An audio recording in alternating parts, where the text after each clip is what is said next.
have this later for students because we have asynchronous class. Not everybody could be here. But we'll do this a few times during the semester, and we can look at different topics that are related to your class as we move along through your course. So today, we're going to go through this, and I'm not trying to solve any world problems here or or even create any world problems here. But what we're doing is I just want to sort through some information. Can everybody see that? Yeah. Hey, Phil, there's a sign in the middle. Yeah, that just says the meeting is being recorded, and it looks like you have to hit got it. I don't know if you see that. Okay, hang on, I'll go because let me go back to can you see me on the screen or not? Yep. You can see me? Yep. Okay. See you on top, and then I see those soldiers in the middle. Okay. Right. Yep. No, that's okay. All right. I can't see myself, but for whatever reason, you guys can see me. Can you look see good. anything else or just see me?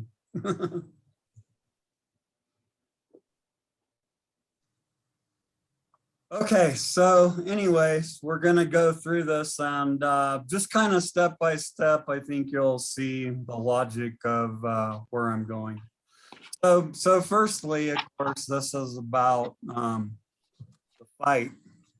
You know, they don't really call it, a lot of the knowledgeable politicians and think tanks don't really call it a war on terrorism, because a war on terrorism is something that you kind of plan, and you have a strategy and you have a goal.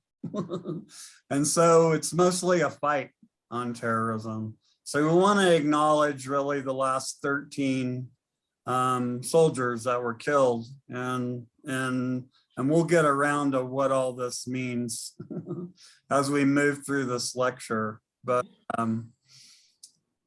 basically, I want to go back through some history of Afghanistan, and not in detail, but I would encourage anyone to go back and use history to explain a lot of things that happened and how possibly our foreign policy could convince itself to change its ways about occupying other countries and how that results.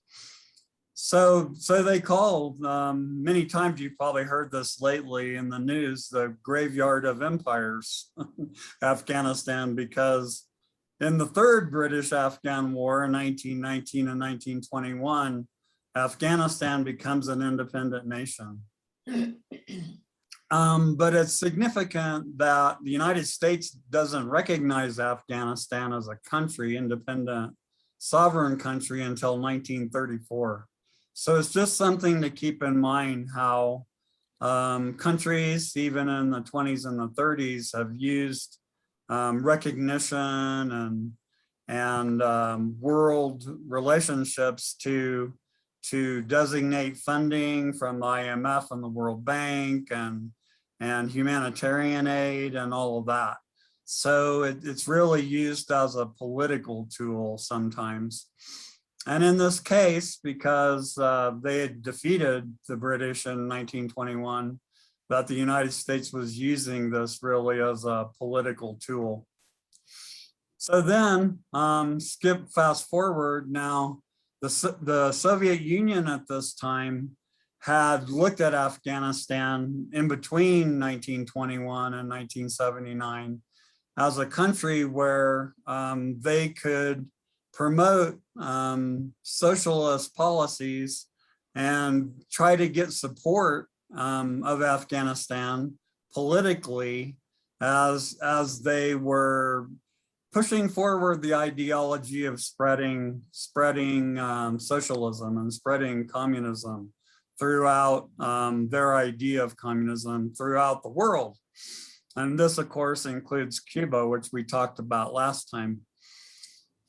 And countries were in a situation where it basically behooved them to support the Soviet Union in this case, way back when, for economic aid. And so a lot of countries did. I'm talking about in the 30s and the 40s during the beginning of the Cold War. So anyway, you may not know, in 1979, an American ambassador is killed, the ambassador to Afghanistan, and the United States cuts off aid to Afghanistan. And at this time, they get more closely related to, at that time, more closely related to the USSR, because they had kind of been ignored really by the United States, and the USSR was trying to support their socialist / communist, whatever you want to call it, leadership in Afghanistan.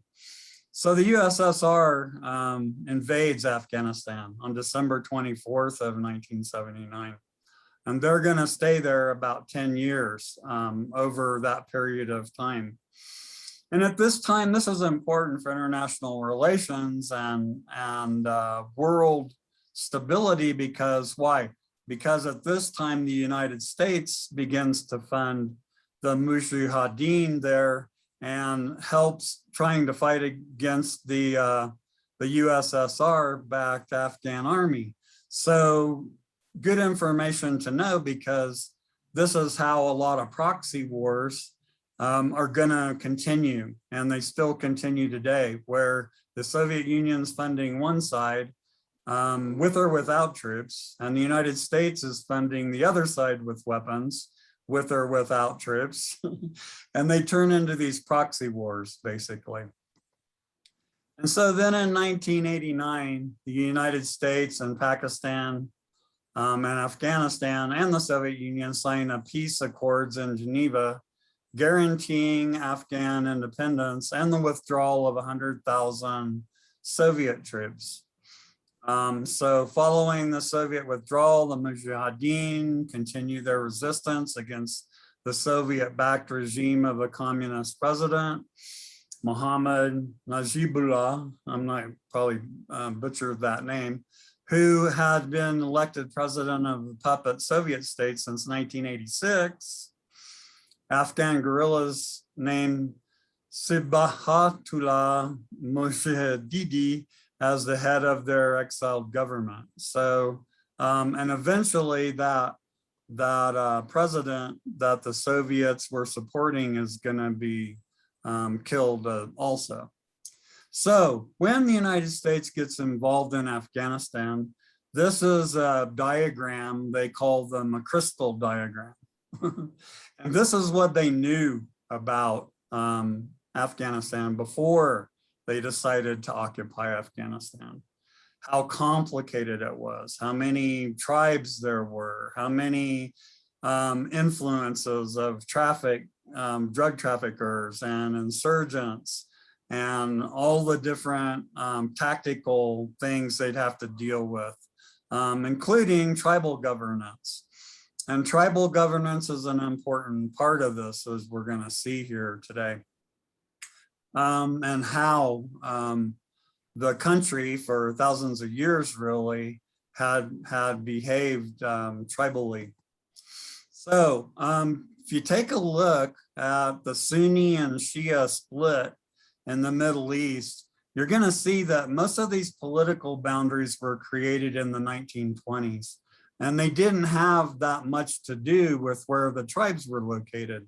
So the darker green is the Shia Muslims, and the lighter green areas are the Sunni Muslims. And so you can see that Afghanistan has a large group of Sunni tribes surrounding a group of Shia tribes. And we know that the Iranians are mostly Shia. But if you look at Iraq, the same thing. You have the Sunnis in the north, and then you have the Shia in the south part of Iraq. Again, and look at Yemen down below with the almost 50-50 Shia, the darker part, and the Sunni Muslims, the lighter green there in Yemen. And you're going to see this is where, and not to mention Syria, same thing. You're going to see a lot of tribalism, and you're going to see a lot of tribal warfare between these groups. And so anyway, in the 1920s, when they split these countries up with political boundaries, they of course couldn't exactly account for the tribal locations, which might have been something they should have considered. So what is tribalism? I'm not talking about tribalism like United States Native American tribes. I'm talking about a lot of different tribes that where the group is really dedicated, and it's really loyal to its own group. They're loyal to their parents, their grandparents, their aunts, their uncles in these tribal groups.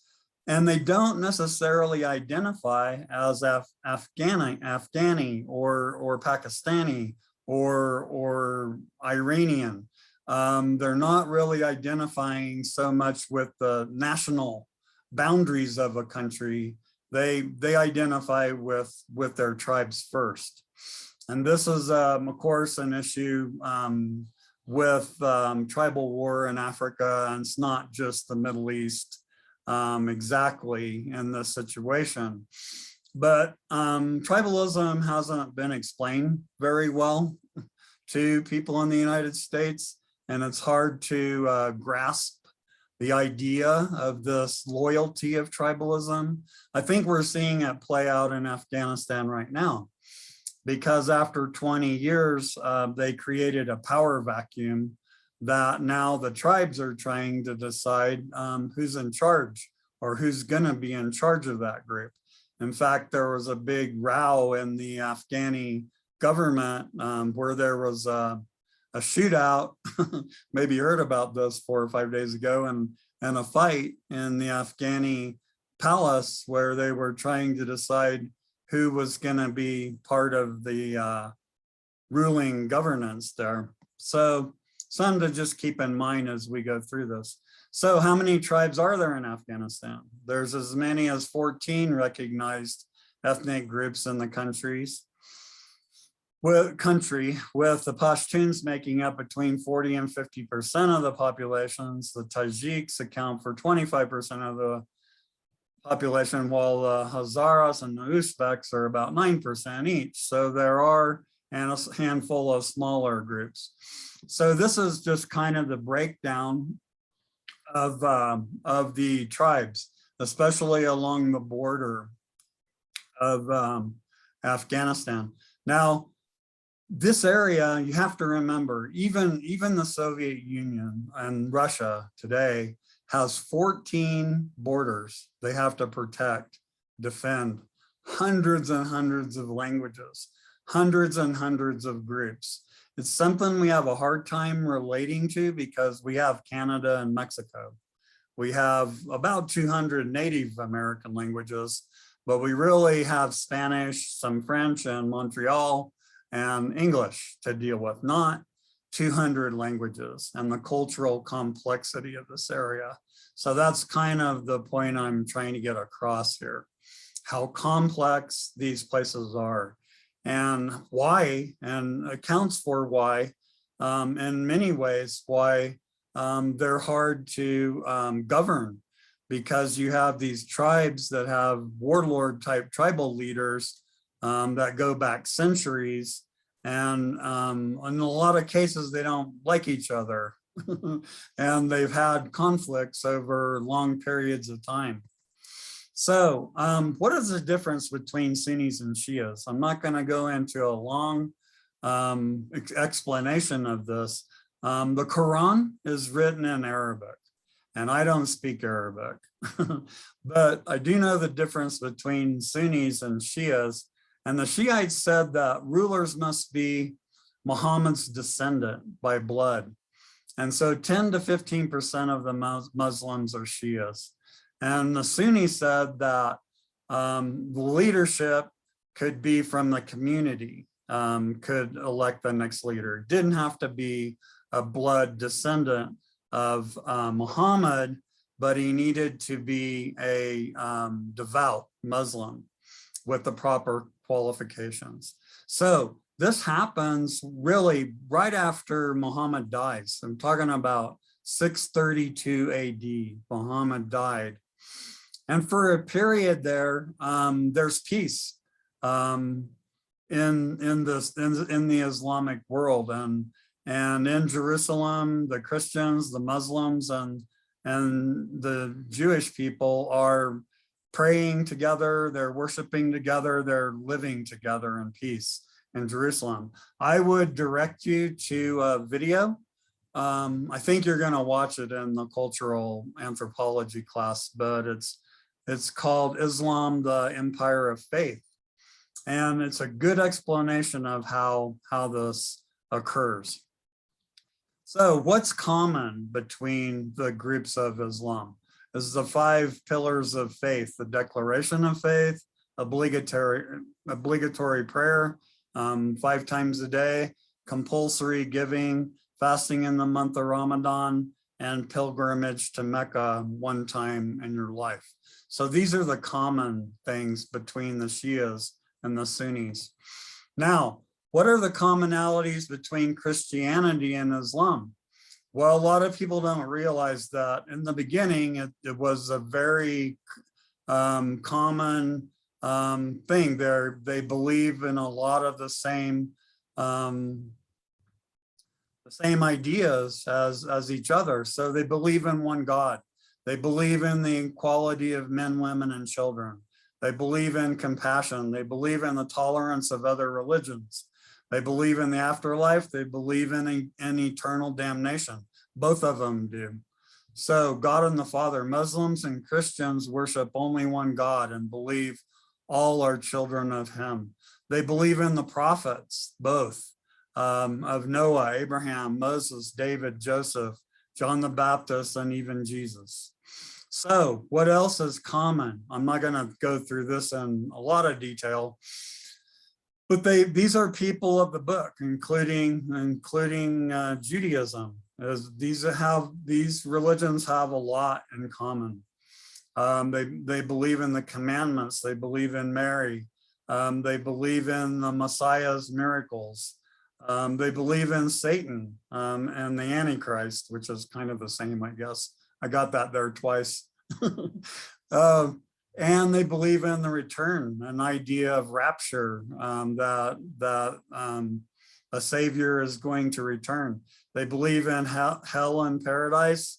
They believe in family. They believe in codes of health, and they believe in clothing. And you think, oh, the Christians don't have clothing.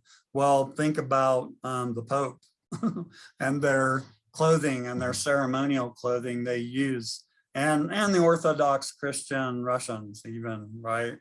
They definitely have clothing related to their religion. So why is this important? Why is it important to people in the United States? 1.8 billion Muslims live in the world as of 2015. And it's really the second fastest growing major religion, and probably is actually the fastest growing major religion. As people, and it's not everyone, I wouldn't generalize to say religion is declining in the United States, but we do have 50% of the people getting divorced. We do have people having smaller families because of economics, because we need to have smaller families. So just demographic related, the family and religion is becoming generally less important in the United States. Not to everyone. I know there's very, very, very devout Catholics and very devout Christians that wouldn't say that, but as a rule, this is what's happening. Well, in Islam, it's going the opposite way. They're having more children. They're having stronger family ties. They're using information to in the religion to build and grow religion, grow Islam, and it's spreading further. So look at the early spread of Islam, how fast. Now remember, Muhammad has to convert. He comes from North Africa. He's a Bedouin. He grows up, his parents die really early. Again, I'd refer you to that movie. It's streaming on YouTube, Islam, the Empire of Faith.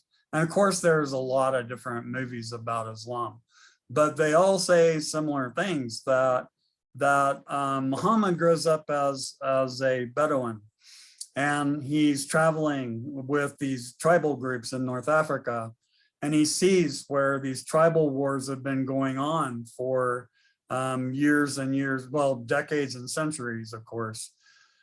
And he has a revelation given to him from God that there should be only one religion and one true God, and that he should bring the Bedouin tribes together.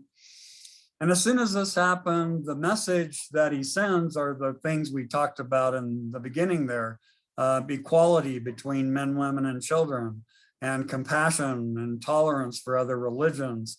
So this is the message of Islam.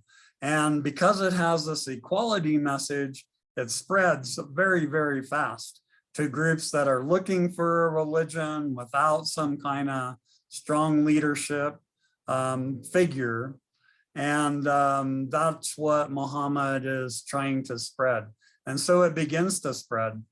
And in fact, it's a very fast growing religion. And it came upon them, and through time, that you didn't have to be Arabic to be Muslim. And of course, this spread into Indonesia, into Asia, into Australia, even all over the world, because of the message it has been sending of peace, compassion, of family, of really belief in one God, and equality. That's a big message in Islam. So why is it that Islamic countries, if we went to Afghanistan, say for example, to build democracy and spread our democracy to them, why was it not accepted? You know, we thought it was a good idea. Now it remains to be seen whether or not this was our true intention. But that's what we said we went there for, was to fight terrorism, part one, but also second thing, to nation build. And why didn't it work? Well, you have the Muslims that believe in the 5 pillars. That's their life. They wake up for God. They raise their children for God. They educate their children and believe in the family, and that's what's important to them.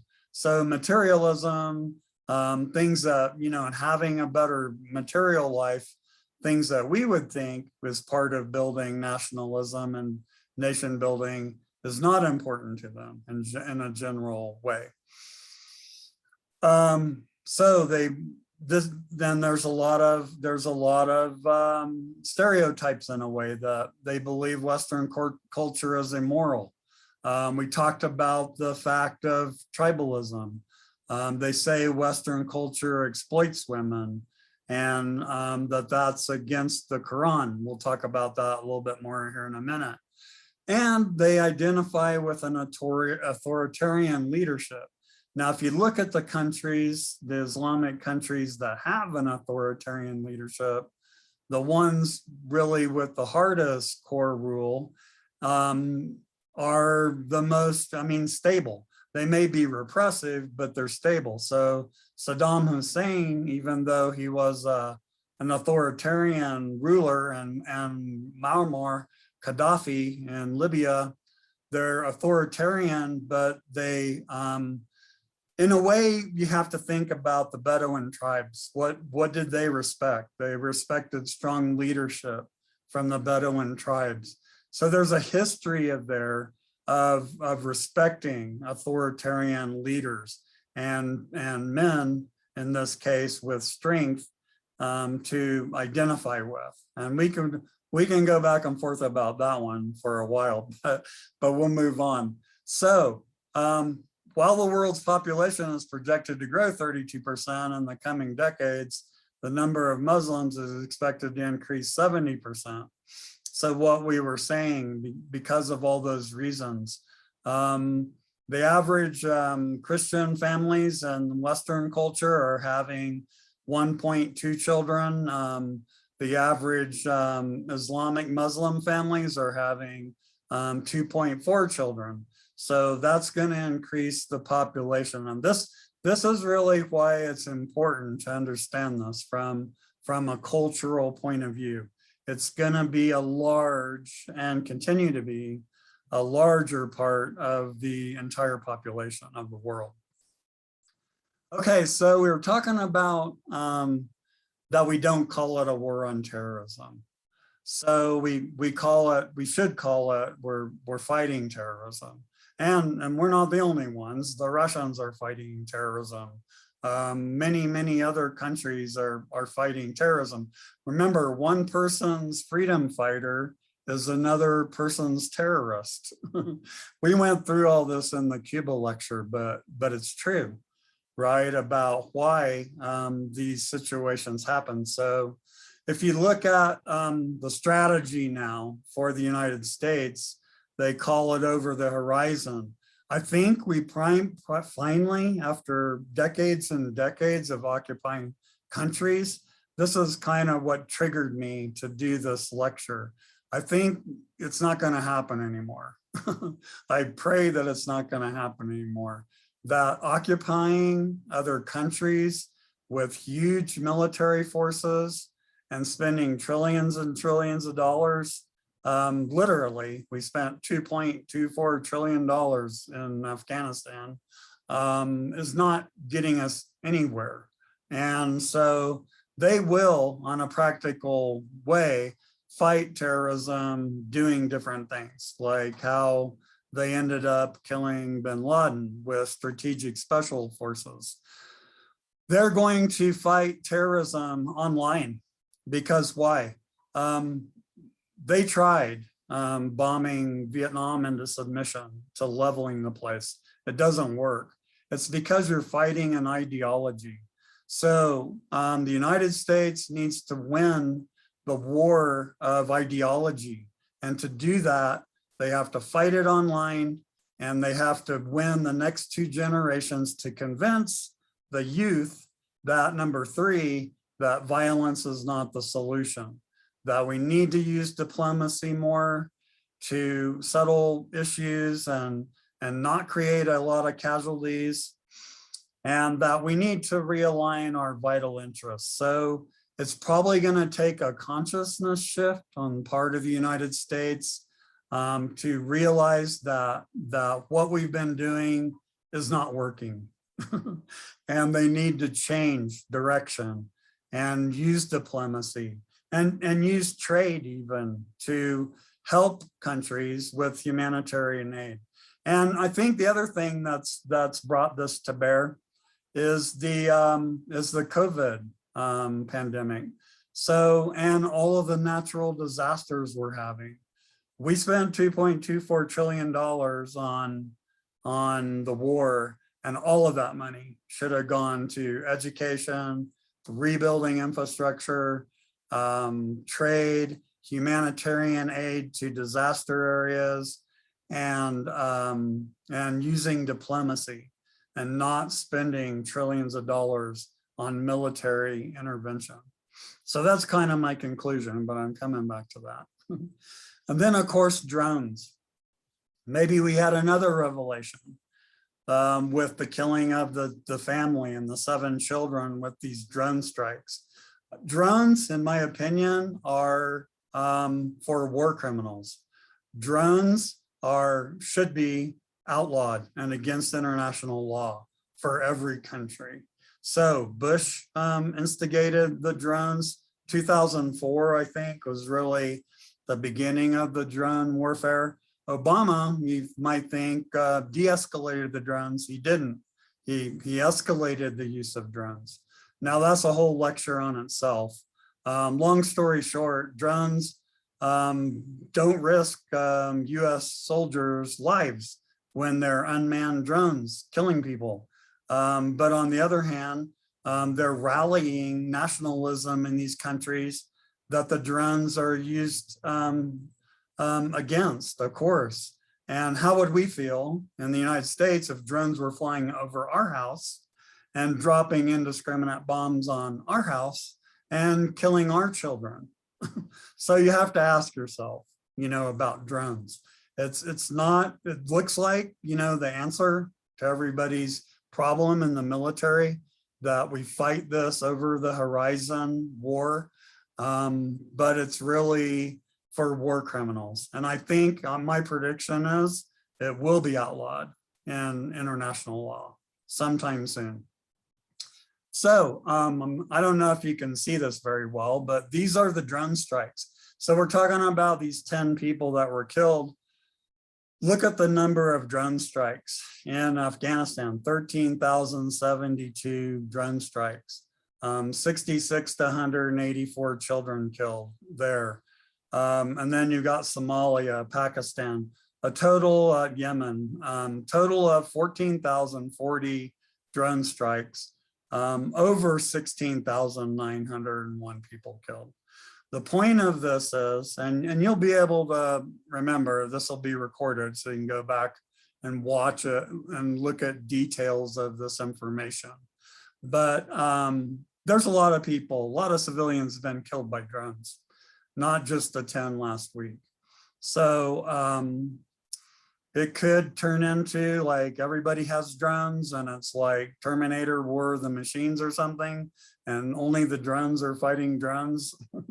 It's hard to predict what's going to happen in the future, but it would be good, just like nuclear weapons, to be outlawed, that drone warfare be outlawed, and that it be determined to be only something that war criminals would use. Okay, so what's going to happen in Afghanistan? And I hope you guys have some opinions about this. What's going to happen? So we're kind of following the fallout of the withdrawal from Afghanistan of U.S. troops. And when you do that, remember, you're creating a power vacuum. We did the same thing. Gaddafi in Libya created a power vacuum when he died. Saddam Hussein, when he dies and they catch him, that creates a power vacuum in Iraq. And you can predict that there's going to be a civil war between these tribes, which is exactly what happened.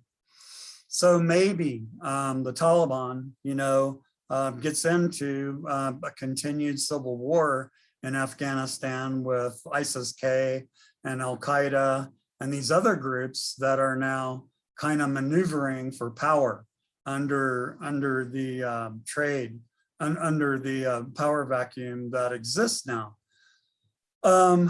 There's probably a prediction that Taliban will shift trade to Russia and China, even if we cut off the aid that we have frozen to them and the millions and millions of dollars, and we sanction the Taliban for human rights violations or whatever we decide to do. Turns out that in Russia, and you're invited to investigate this too, there's a lot of mineral wealth, and it's mineral wealth that Russia and China both want, maybe China more than Russia. But they would be more than happy, China at this point, with all the shortages of mineral wealth and rare earth materials for electronics, to help the Taliban exploit those resources. So you might be able to predict an increase in opium trade, that they're using opium to trade and get cash. Afghanistan needs cash in their banks. They're pretty much in dire straits. In many ways, the same way Cuba was in dire straits after the revolution. Long story short, remember when Castro came to the United States for help and Kennedy and US government turned him down. Well, now listen to the government talk about stipulations and basically the things the Taliban can do to get this war, to get this money and to get this funding from world banks. So we'll see what happens there. So is the United States gonna fund groups to fight the Taliban all over again? What we did against Russia, and continue this proxy war against the Taliban? And or is the Taliban gonna be more moderate and change their rules to get the frozen assets? Okay, so what's the real cost of war? What's the real cost of war in Afghanistan?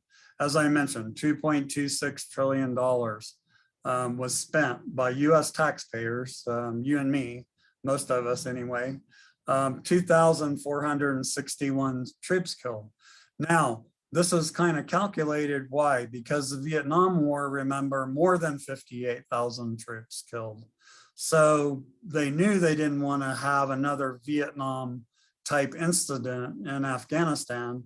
And as far as the numbers of troops killed, they succeeded in doing that.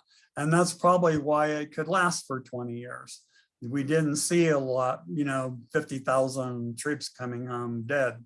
But 20,000 US troops injured, 3,846 US contractors killed. So more US contractors, 66,000 plus Afghan national military and police killed, 1,144 allied service members from NATO killed, 47,245 Afghan civilians killed. So that's sounding more like Vietnam. And just by the way, I threw in there 184,382 Iraqi, or somewhere between there, and 207,156 Iraqi civilians killed in that war. So that's more like World War I for us, is how many people were killed in Iraq. 51,191 Taliban and other fighters killed, 444 aid workers. That includes the last one too. And 72 journalists killed. So I read all that to show you the real cost of war. And I think, especially in my international relations class, you're going to see that in the World War II part, that 20 million Russians were killed in World War II, Soviet Union. Civilians and troops, 20 million. And we had 410,000 troops killed in World War II. So there's a lot of damage. There's a lot of permanent lost generations of people out of these wars. And what did we get out of it? Then you have to ask yourself about that. So part of this is being driven, of course, by major arm exports. And we, of course, 36% of the arms sales to other countries are from the United States, and Russia is second.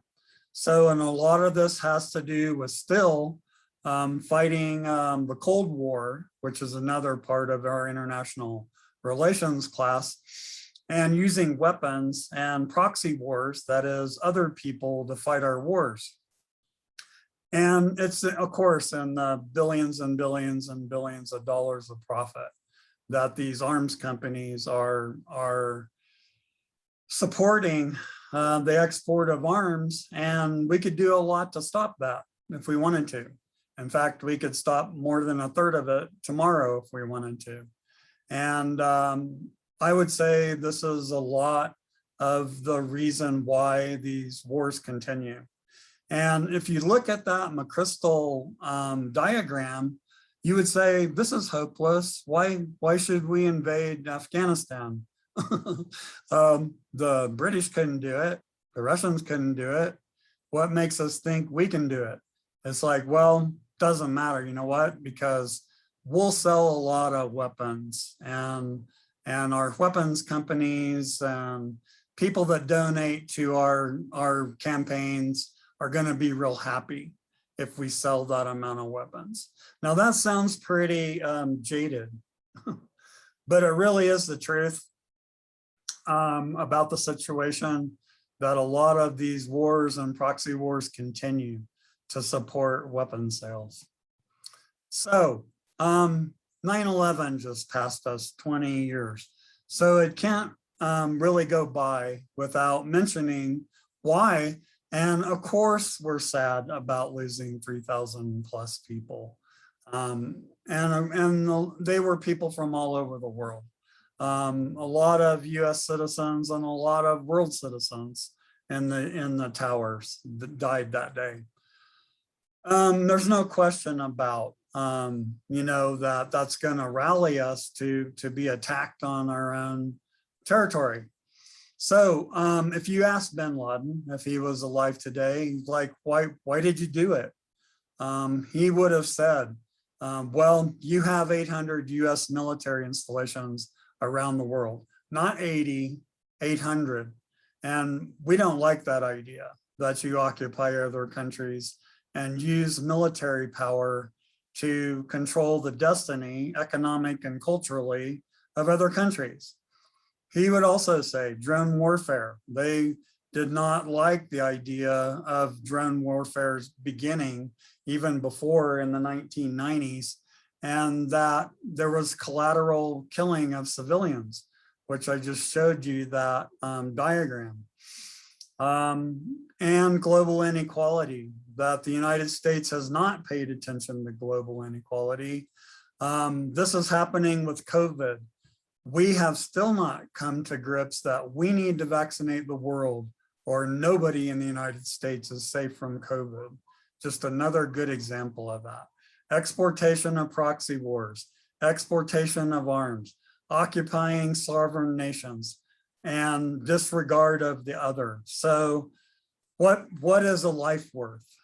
So they kill 3,000 of us in the towers collapse, and we kill 300,000 of them with drone warfare and other weapons of war. Nobody wins that war. The weapons dealers win that war.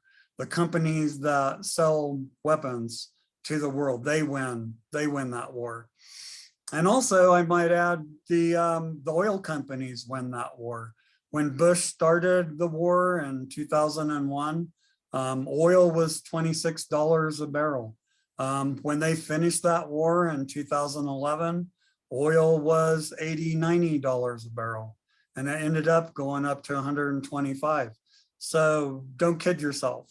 There's a lot of other reasons we fight wars, and not just for nation building and fighting terrorism. Okay, so what's next in Afghanistan? They need cash, so they may move to create political conditions that facilitate that. There's a political power vacuum and tribal disputes, as we were talking about. Now, looking at solutions, maybe they need some kind of tribal parliament. In a perfect world utopia, the leaders of those tribes, those 14 major tribes, come together in a kind of parliament of power, and they share power and they make decisions together economically and culturally, and they and move towards peace. People all over the world want to be able to go to work. They want to be able to find food. They want their kids to be able to go to school safely, and they want peace. That's what they want. No matter what the minority of government officials say, that's what they want. And that's not just Afghanistan, that's every country in the world. So there may be possible resurgence of terror groups. So again, and there may be resumed repression of women in that country, and repression of the people who are still there that supported the United States. Well, we would have avoided all that if we hadn't occupied the country for 20 years, of course. And they may resume opium production for cash, and as we were talking about, sell minerals and rare earth minerals to the Chinese. Okay, so what do we want to United Nations and other allied countries for them to be able to get this money that's frozen right now? They want to allow free travel across borders. They want human rights ideas to allow participation of women and girls in education and jobs. They want the observation of human rights for all citizens.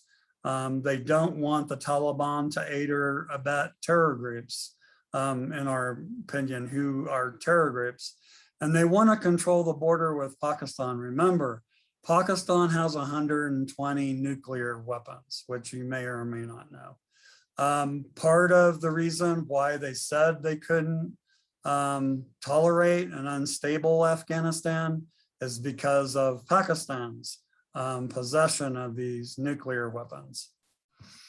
Okay, so what about women and girls? I'm going to refer you to what's said in the Quran about women and girls and how they should be treated. Now, I've spent some time here explaining to you that Islam said that you should treat women and girls and men equally, and that they should be treated with compassion and equality and be able to participate in society. Well, the Quran is interpreted, and I would refer to you to any article that talks about how the Taliban interpret the Quran, or Al-Qaeda, or any of these further out groups that are gonna interpret passages in the Quran to say that basically that men are strong. Men should be the overseers of women. Men should be the protectors of women. And that's what the Quran says, but I'm not, that's a whole nother lecture. So I'm not gonna go through that, but you can go back to what they said about women and how they should be treated and participate in society. But a lot of this has to do with any Bible or any religion. You can interpret part of the Bible to read violence into the Bible, which amalgamated in the Crusades in the Middle East, that they needed to fight for Christianity. That's not what a good Christian might say. And the same thing goes for Islam. They would say, and part of it is so you can approach it like logically to the Taliban and say, look, if you let women and girls be educated and participate in work, you're going to have less teen pregnancy. You're going to have higher esteem, self-esteem for the women. You're going to have a more productive workforce, and you're going to have historical change for future generations if you allow this to happen the way I would argue Muhammad wanted it to be. Now, the extreme elements and the Taliban and other groups might think all of that is the opposite, and they read into the Quran what they want to read into the Quran. So radical interpretation by ISIS and the Taliban are not what the majority of the Islamic faith practice. Okay, so what can the international community do? The most important thing now is to keep Afghanistan from collapsing into total tribal warfare. So they should give them humanitarian aid, food, shelters, medicine, healthcare, and support the Afghani people, the millions and millions of Afghani people. And part of this is to try to prevent a high flow migration, which is what they're probably looking at for not only the people who already got out, but for everybody else who wants to get out after 20 years.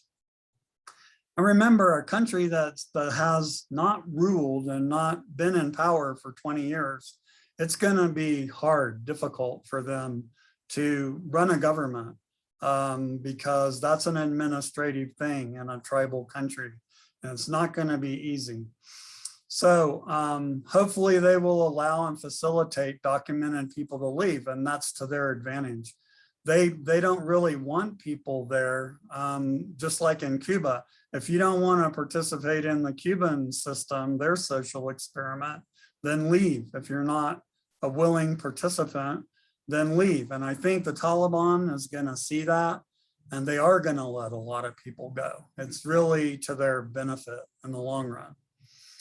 There will be a brain drain, hopefully not too many of their doctors and their scientists and whatnot and their young people, but they will allow documented people to leave little by little, my prediction. And they need, this is the international community, needs to work with surrounding countries to help relocate and settle refugees, which is one of our primary goals. Okay, so that's kind of the summary of it. And we're back to these troops and the cost of war. So you got to ask yourself, people say, was it worth it? Well, yeah, we stopped another terrorist attack since 9/11. Well, that's kind of subjective and prospective to say that. Like you stopped a problem that may or may not have happened in the future. We don't know for sure. But what we do know is that occupation with thousands and thousands and thousands of troops didn't work. And hopefully that we will change our foreign policy in the future to that list we talked about at least, and change our strategy. And hopefully it's more diplomatic strategy in the future, that they talk these things out with North Korea, with Afghanistan, with Venezuela, with Cuba. It's really about humanitarian aid. And the take home for me from this lecture is that we spent too much money on weapons and arms, and selling weapons to other people does too much damage. And all of that money, the 2.26 trillion we spent, can be spent more wisely. It should be spent, we should be helping the people in Haiti after the earthquake. We should be helping the flood victims all over the world and in the United States. We should be ready to respond to natural disasters and use our resources and money to do that. Not to mention rebuilding our infrastructure and our educational system and paying teachers more. There's an idea for you. So I know, and so like I said, we need some kind of shift it's really going to take a cultural shift. It's going to take an unbelievable change in our psychology and our foreign policy to get back on track. So the last man out of Afghanistan.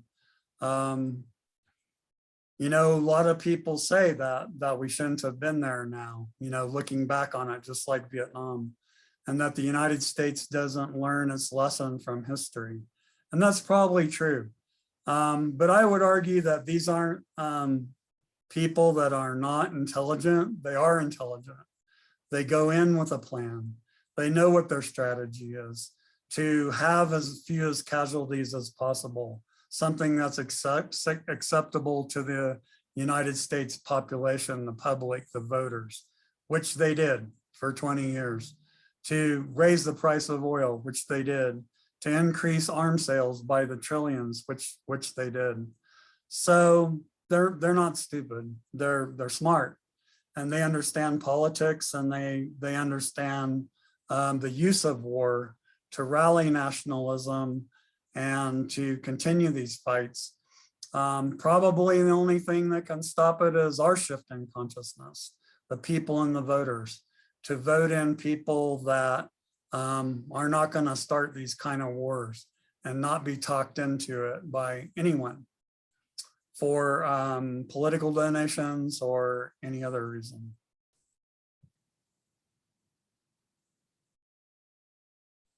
And that's it.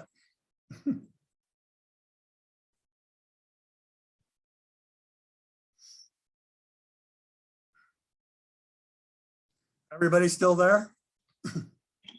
Yeah, I was just waiting for you to say your lecture. Thank you so much for all this information, and it's an amazing lecture.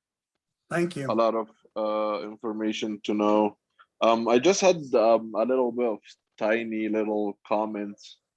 Um, if you allow me to say them. Go ahead. Yeah, that's Yeah. So I just want to say that Prophet Muhammad was not born in North Africa. He was born in Mecca. Actually, that's what happened when he got born. He was born in the Saudi Arabia. He has no there is no proven evidence that he had any presence in the North Africa or in the African continent in general, I mean. And one comment about the Afghanistan war, I'm so sad for all those souls and all those soldiers that die defending for both sides. You know, like there is loss of soldiers between the American army and the Afghani army. I don't like what's happening in Afghan, and I'm not like a big supporter of it on their side of tribalism and having different religious beliefs. Everybody reads the Quran however he wants, and everybody could translate or interpret like a specific verse in many different ways that would change the idea of it. It shouldn't reach the point where we hold gun in front of each other's, you know. Like religion is religion goes as a relationship between an individual or a group and the Holy Spirit or the upper power or whatever people call it, or God. It shouldn't reach the point where we use guns to prove our religious ideas. That's all what I wanted to say. Yeah, I agree with you. And like you said, I think there are passages in the Quran that certain parts of Islam faith use to justify violence. And they might even go back and say, oh, well, Muhammad had an army. If Muhammad hadn't had the army to spread the idea of Islam, all of these Bedouin tribes would still be polytheistic. They would have Right, multiple right. gods and all that. So That's right. But Muhammad did not have an army to spread Islam. Actually, the army was to defend for the people that turn into Islam. Because back in the day, the majority of people that were converting to Islam, the majority were slaves. Like in that day, when Islam was found or when it started, and the message from God was interpreted to Prophet Muhammad. And I'm not saying this as a religious way, I'm just saying the ideology of it. The slaves from people that are so rich that they have like hundreds and hundreds of slaves working in their fields or helping them get jobs done or stuff like that, they would convert to Islam, and then they would be in big trouble because you're not allowed to go against what your master or your owner has to say. So that's why they had the necessity to have an army to defend for those people. But I don't say that the army's purpose were to change people or obligate people or facilitate the idea of spreading Islam. It was more of a defending army, if you know what I mean. okay, yeah, okay, I get where you're coming from. There's Yeah. a lot of moving parts, right? Needless Yes. with the whole thing. And Yeah. yeah, I would, like I said, recommend going back. It's kind of long to watch Islam, the Empire of Faith, that movie that's on YouTube. But also yeah, just understanding the history of that story helps a lot, I think. Yeah, Understand for the average person in the United States that has no idea culturally about what happened. correct. You do have to put in some effort into it. So, any Yeah. have any questions that popped up there? I was going to just add a few things about Afghanistan, if you don't mind, Sure. because it was a nice job you did on explanation and everything, which a lot of them was fact and data and stuff. But the one thing I wanted to add is you were right about Afghanistan having many tribes, and it's true. I mean, Afghanistan being surrounded with different culture and religions and ethnicities from around neighbors. So there are a lot of tribes, but the one thing I think made me kind of mad actually when Joe Biden, after just 13 innocent soldiers died, he came on national TV and tried to excuse himself about those soldiers and talking about Afghan tribes and telling the world that there are so many tribes in Afghanistan. They've never gotten along and they've been killing each other for hundreds of years. So they're barbarians and this is who they are. And it's actually made me very mad and I felt insulted as an Afghan, because if you really look at the history of Afghanistan, there has never been war between the tribes. There's always tribe lords and village leaders that they control the area, but it's been always peaceful. It has never really been war, and Afghanistan has never been a more strict, fanatic Muslim country. People don't realize that. And actually, if you really look deep into the existing of the Taliban, in as far as I know, I've never heard that word before. And I was born in Afghanistan. So the Taliban was created actually by the United States. Because when Russia invaded Afghanistan, United States didn't want Russia to control Central Asia. There was no way they're going to let them control the whole area, have access to the Indian Ocean, park their ships there and go to war with America. So Ronald Reagan and his people sit down and say, how we fight the Russia? So they start talking about bringing all the fanatics from Middle East, and because originally the war started with Russia on the street. I witnessed it myself. I was 14-year-old boy on the street. You could see old women and men throwing rocks at Russian soldiers and telling them to get the hell out of the country. And people literally brought in their Second World War guns that you pour powder in it and try to fight Russians on the street. And those were the true freedom fighters, that they actually fought Russians, the true Afghans. And then the United States helped Afghans by bringing the Taliban and bin Laden and his people and his fanatics. And so they created a virus that we are still fighting. In Afghanistan, people don't really know that they haven't done anything to anyone in any part of the world. And they are the one getting slaughtered, first by Russians, and then the Taliban, and then the US Army comes in, and they're fighting, and innocent people are dying, and now back to Taliban. So I just wanted to add that to that. Afghans are not fanatic Muslims, never been. If you Google Afghans in the 60s, you will see women going to college with beautiful European clothing, going to college. We had flight attendants. My aunt was one of the flight attendants, a female flight attendants that traveled all over the world. So Afghanistan was never a fanatic country. I try always to talk to friends and people that they want to talk.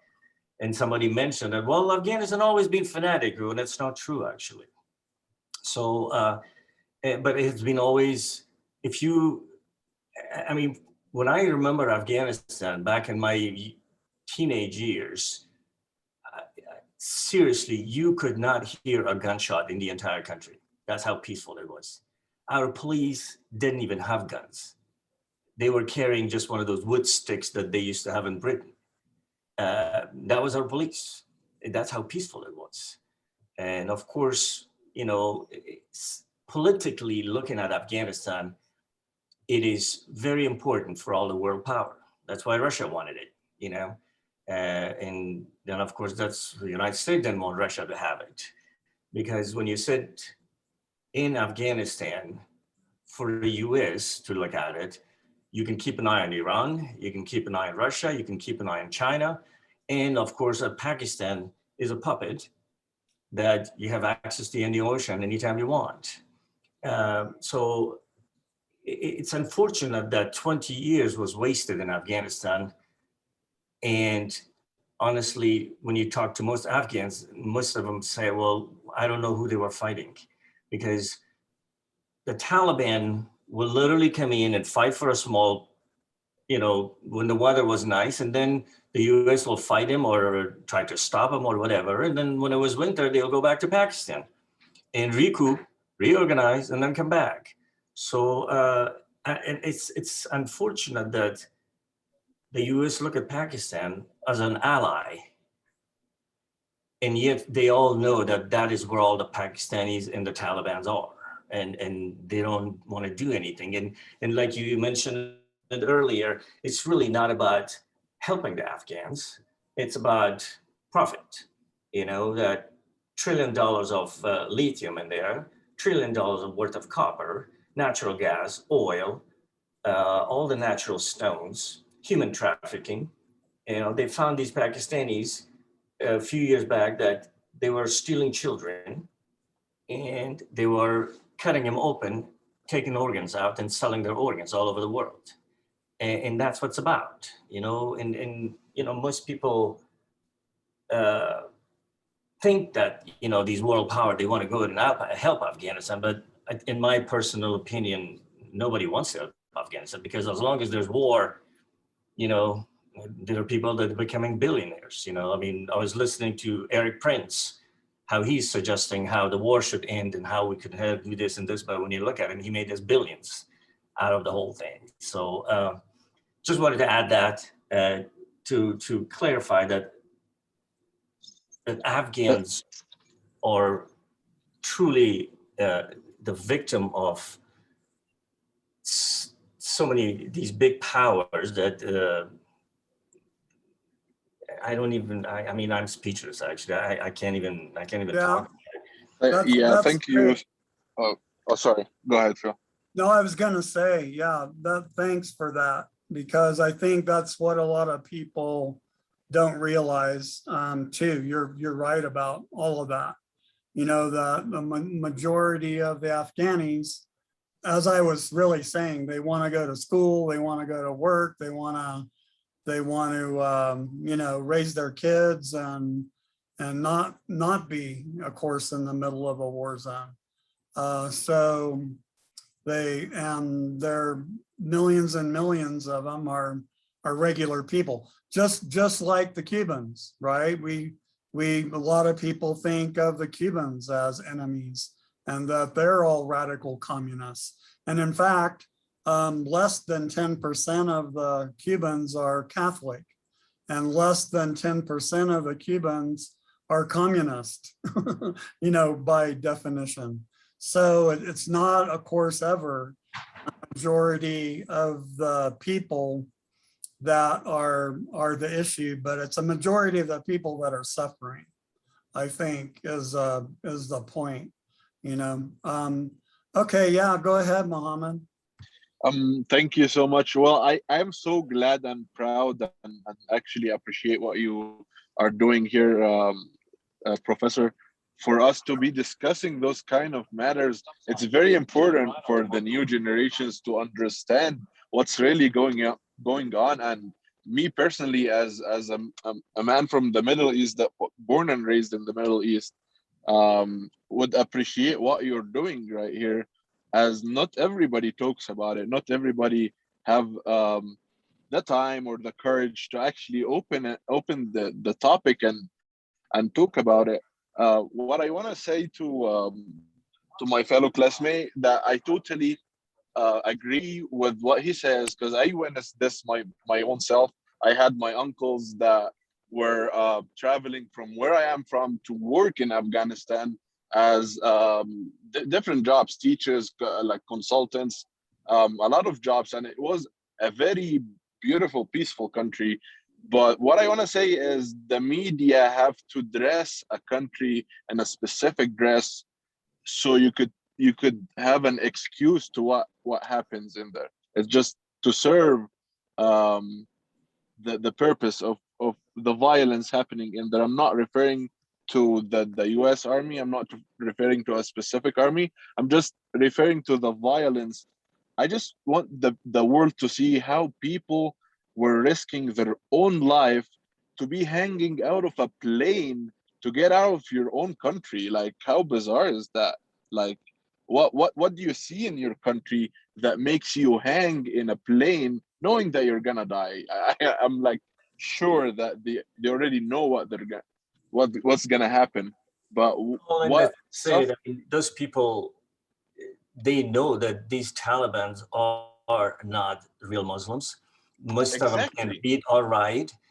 Most of them were raised in madrasas and was trained and brainwashed to believe what they were told to believe, and Exactly.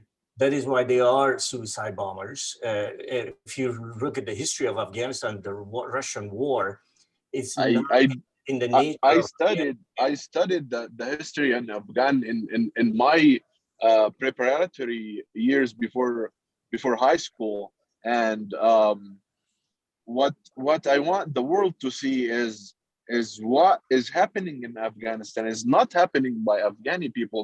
There are so different what the media is showing and what the truth is really is, and what happens in Afghanistan happens in different countries but with different angles, like different Middle Eastern countries, and it happens with the same symmetry as well.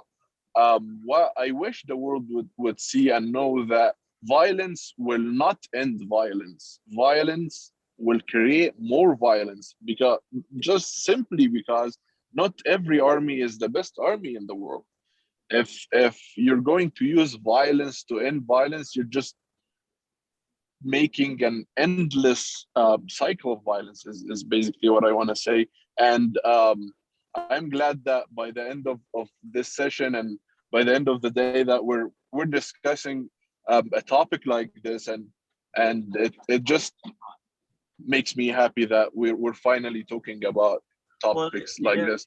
and that's the sad part about the media. I mean, the media is making look Afghans like they have been violent all their lives. And actually, if you look at the history of Afghanistan, they have Yeah, been fighting only for their freedom. It was Russian, invasion, and before that there was the British invasion. And in between the British invasion and Russian invasion, there was no war in Afghanistan. It was the most peaceful place you could literally live. I have friends, that's true. American friends, that they taught in Afghanistan during the King Zaire Shah's time, and they are telling me that was the best time of their lives. But that's what the media is not saying, because they have to justify the trillion dollars of taxpayers' money that was spent there, and most of them came back to US. I mean, a lot of those contractors that they were there, they were the one making the millions and bringing the money back, but nobody talks about that stuff. Yeah, But anyways, The, uh, the yeah, I media think, the media the media is funny, because I will tell you a little quick story. The media made actually people in New Mexico, especially Dallas where I live.